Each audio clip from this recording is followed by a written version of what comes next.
In the 3rd century, when war and bloodshed was part of daily life, rulers ruled nations for give or take 5 years.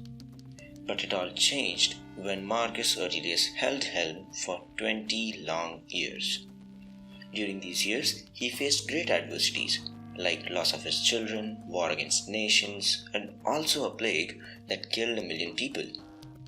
How did he survive such horrific events and still rule with such compassion and prosperity for his kingdom?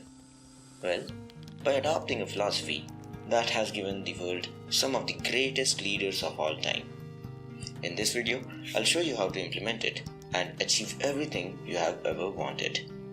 To understand this, let's start with a quick tour about how Stoicism began. Once a wealthy merchant traveling the treacherous sea faced wrath of it and reached Athens along with his shipwreck.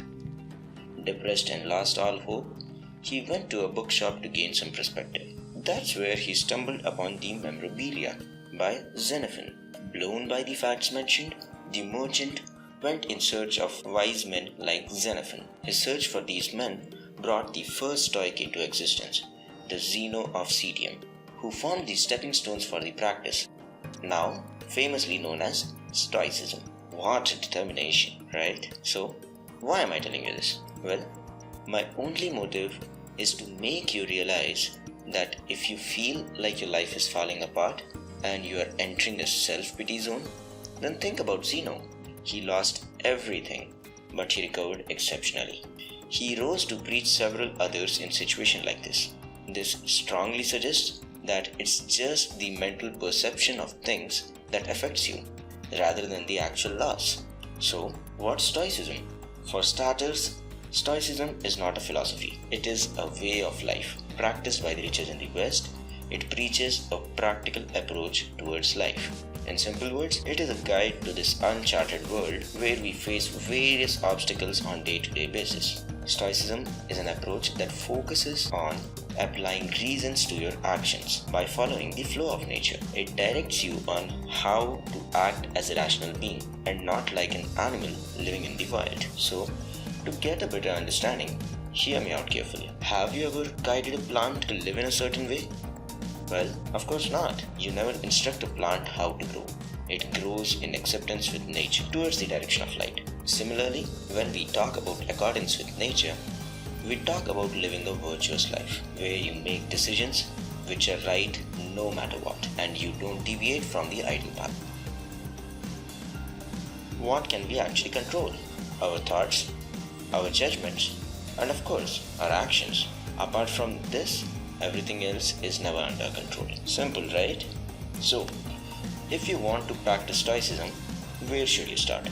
Let's start with the 4 virtues on which the Stoicism stands tall: courage, temperance, justice, and wisdom. These 4 virtues are enough to get you started towards Stoicism.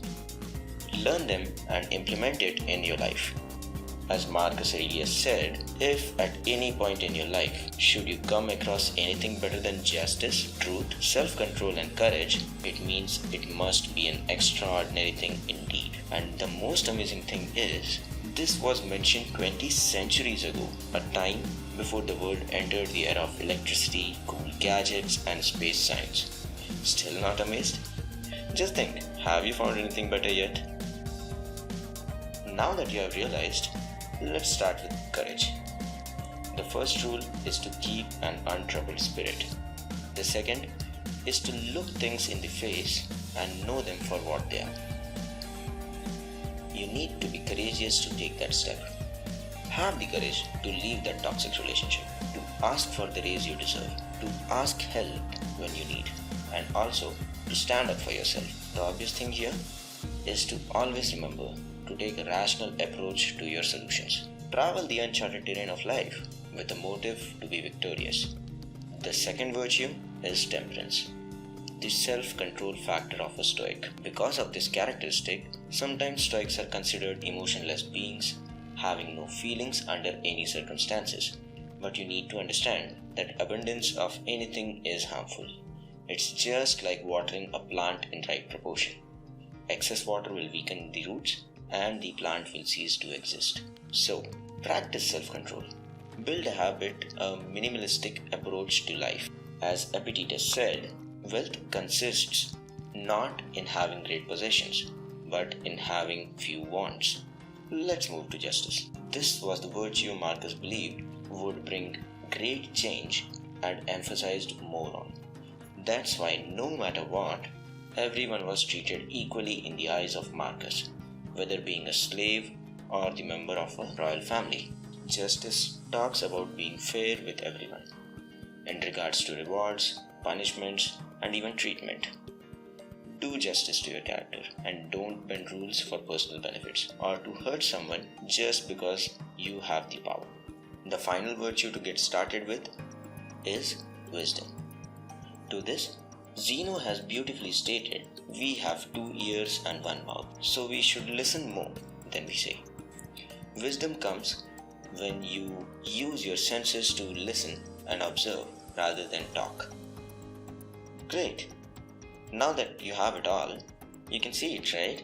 These virtues, when practiced on daily basis, can be the greatest tool mankind can have against all problems. So, meditate over the fact that this moment is necessary. And to keep track of things just like Marcus, maintain a diary and write down your daily experiences. Remember, unlike any other philosophy, getting started with Stoicism is relatively simpler. And if you feel uncertain about something, you have this wisdom that has been written centuries ago to guide you in any possible scenario. It's that easy and implementable. If you're interested in learning more about Stoicism, I would suggest you start reading The Daily Stoic by Ryan Holiday. Give it a try for a few days and do let me know the changes you observed.